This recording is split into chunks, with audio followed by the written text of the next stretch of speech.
recognize this puss.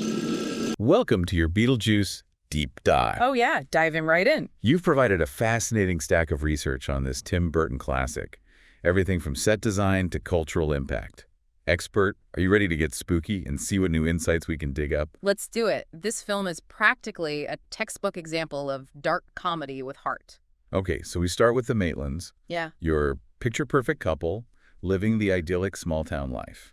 It's all very quaint until it isn't. And what's fascinating here is that even before the car crash, there's a sense of unease.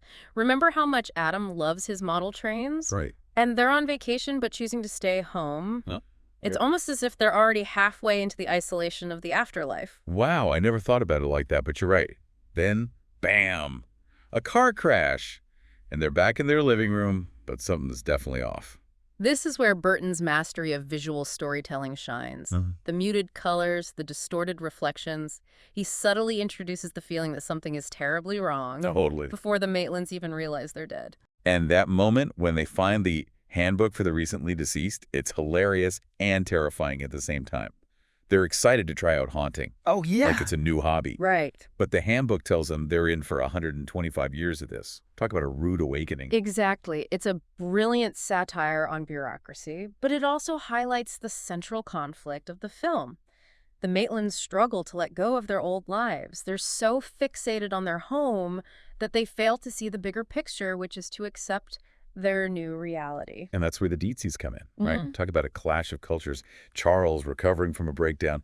Delia with her avant-garde art. It's like they were plucked from a different planet. And Lydia, their daughter, is the most fascinating of all. She's drawn to the macabre, the strange, the unknown. She's a total goth icon. She's the only one who can see the Maitlands, not just because she's open to it, but because she's actively seeking something more than the superficial world her parents inhabit. Now, the way the Dietzes redecorate the house, it's like a horror movie in itself. The Maitlands are horrified, and you can't help but sympathize with them. It's more than just a difference in taste. The Dietzes' renovations represent a complete upheaval of the Maitlands' world.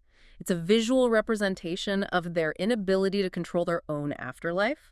Their home, once a sanctuary, is now a source of anxiety and frustration. So they try to scare the Dietzes away with classic bedsheet ghost antics. Right. Which, of course, completely backfires. And this is where their desperation starts to take over. They've tried following the rules, but the Dietzes are oblivious. So they make a choice, a dangerous one, driven by their attachment to their old lives. They decide to summon Beetlejuice.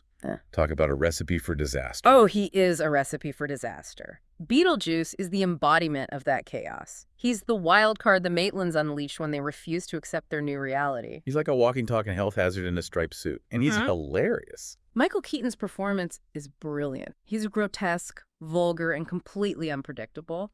But beneath the over-the-top antics, there's a darkness to Beetlejuice that's truly unsettling. You're right.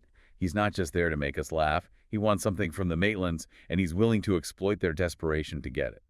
AppleCare Bluetooth noise-canceling headphones with Beats Studio Pro X Kim Kardashian. Immersive sound whether you're listening to music or taking calls. Lossless audio via USB-C plus 3 distinct built-in sound profiles to enhance your listening experience. Hear what you want with 2 distinct listening modes. Fully adaptive active noise-canceling ANC and transparency mode, enhanced compatibility with one-touch pairing, and a robust set of native Apple and Android features. Why AppleCare? Get protection, service, and support direct from Apple. AppleCare covers unlimited repairs for accidental damage, like a cracked display, and includes coverage for the hardware and battery, or express replacement service, so you don't have to wait for a repair. Guys, help is easy with 24/7 priority tech support from Apple experts. AppleCare is a digital purchase that is automatically activated when your device is delivered by Amazon, so it's already protected when it arrives at your door. There is no physical shipment for AppleCare. So guys, if you are looking for a good headphone, Studio Pro X. Kim Kardashian is my #1 recommendation. Best for noise canceling with battery life up to hours. Click on the link below. If you can't find the link, I will leave the link on the comment below. Which brings us to Beetlejuice's unique payment plan marrying Lydia. Oh yeah, it's a stroke of genius on Burton's part. He takes this inherently creepy concept, a grown man essentially forcing himself on a teenage girl, and infuses it with dark humor. But it also underscores the film's exploration of power dynamics and exploitation. And the way he transforms the house, it's like he took all their worst nightmares and turned them into home decor. Exactly. Otto's shrunken head, Delia's sculptures coming to life, it's all a reflection of Beetlejuice's twisted sense of humor. He's not just haunting the house, he's completely warping it to his will. Remember that wedding chapel he creates for him and Lydia? It's both comical and terrifying. It's pure Beetlejuice. And it's a stark contrast to the quaint traditional wedding the Maitlands were planning in the afterlife. Their desire for normalcy is constantly being challenged, first by the Dietz's renovations, then by Beetlejuice's chaotic presence. And through all of this, the Maitlands are realizing they've made a huge mistake. They wanted their house back, but not like this. They've become so fixated on controlling their afterlife that they've actually made it worse. And they've put Lydia in danger in the process. She's in way over her head. A power-hungry bioexorcist wants to marry her. Her ghostly friends are losing it, and her parents are clueless as ever. Lydia becomes this fascinating bridge between the worlds of the living and the dead. She's the only one who can truly see both sides and understand what's at stake. So how do they get rid of Beetlejuice? He seems unstoppable. Remember that scene where Adam wanders into that endless desert with the sandworms? It's a seemingly throwaway moment, but it becomes crucial later on. You're right. I'd completely forgotten about those sandworms. Well, Barbara didn't. She remembers them. And in a moment of pure desperation and brilliant improvisation, she summons one right into the house. It's so unexpected, but it makes perfect sense in the context of the film. It's like a giant middle finger to Beetlejuice's chaos. The sandworm bursts through the house, causing absolute mayhem and sending Beetlejuice packing back to the afterlife. It's a wild climax, but it also highlights an important theme. Sometimes the best way to overcome chaos is with a little chaos of your own. Exactly. And let's not forget the power of feminine strength in that moment. It's Barbara, not Adam, who saves the day. She taps into her own inner strength and uses it to protect Lydia and her home. So Beetlejuice is gone. Right. The Dietzes are probably going to need years of therapy, and the Maitlands are, well, they're still ghosts, so at least they have their home back, right? Not exactly back in the way they imagined. They've learned the hard way that they can't control everything, especially in the afterlife. But they've gained something even more valuable: acceptance. They're finally starting to understand that letting go doesn't mean forgetting. It means making peace with the past and embracing the possibilities of the present. And that brings us to Lydia. Remember how she started the film? Isolated, misunderstood, drawn to the darkness. By the end, she's found her place. She's accepted the Maitlands, she's more comfortable with her own eccentricities, and she's no longer afraid of the strange and unusual. She's embracing her inner goth queen. And that final scene with Lydia dancing with the Maitlands to jump in the line, it's iconic. It is. It's a celebration of their unconventional family. They've found a way to coexist, to bridge the gap between the living and the dead. And that's what makes Beetlejuice so heartwarming, even with all its dark humor and creepy creatures. It reminds us that even in the face of death and uncertainty, there's always room for connection, joy, and maybe even a little Harry Belafonte. And speaking of iconic, the movie itself has had such a lasting impact. Absolutely. Beetlejuice wasn't just a critical success, it was a cultural phenomenon. Oh, for sure. We've all seen the Beetlejuice costumes every Halloween. But it goes beyond that. The film's visuals, dialogue, even Danny Elfman's incredible score, they've all become so ingrained in our collective imagination. That score is perfect. It's spooky, it's quirky, it's impossible to forget. Just like the film itself. And think about the themes that Burton explores: accepting the strange and unusual, finding your tribe, even if they happen to be ghosts, you know?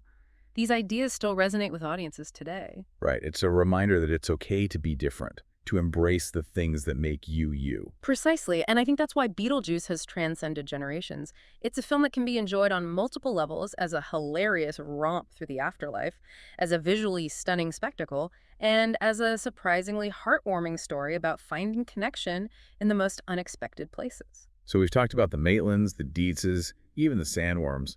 What about the ghost with the most? Beetlejuice himself. What makes him tick? That's the million-dollar question, isn't it? Beetlejuice is such a fascinating character because he's both repulsive and oddly endearing. He's chaos personified, but there's also a childlike glee to his mayhem. He's like that friend who's always getting into trouble, but you can't help but laugh at their antics. Exactly, and I think that's a testament to Michael Keaton's performance. He could have played Beetlejuice as purely menacing, but instead he found this weird, wonderful balance between creepy and comical. And let's not forget, Beetlejuice almost look completely different. You mentioned in your notes that he was initially envisioned as a winged demon.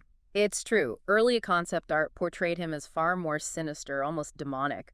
But I think the Beetlejuice we got, the one with the striped suit and wild hair, is far more effective. He's less of a monster and more of a mischievous trickster, which makes him both funnier and, in a way, more relatable. Yeah, he reflects our own capacity for mischief and mayhem, even if we don't take it to his extremes. Precisely. And that's the beauty of Beetlejuice. It takes these larger-than-life characters and situations and grounds them in something recognizable, something human. Well said. So as we wrap up our deep dive into Beetlejuice, what's the takeaway? What can we learn from this wild ride through the afterlife? I'd say Beetlejuice reminds us that life and death are messy, unpredictable, and often hilarious. It encourages us to embrace the absurdity of it all, to find humor in the darkness, and to never take ourselves too seriously. And to never underestimate the power of a well-placed sandworm. Exactly. Sometimes the best way to conquer chaos is with a little chaos of your own. This has been such a fun and insightful deep dive. Thank you for taking us on this journey through the world of Beetlejuice. My pleasure. Always happy to revisit this classic. Until next time, thanks for diving deep with us.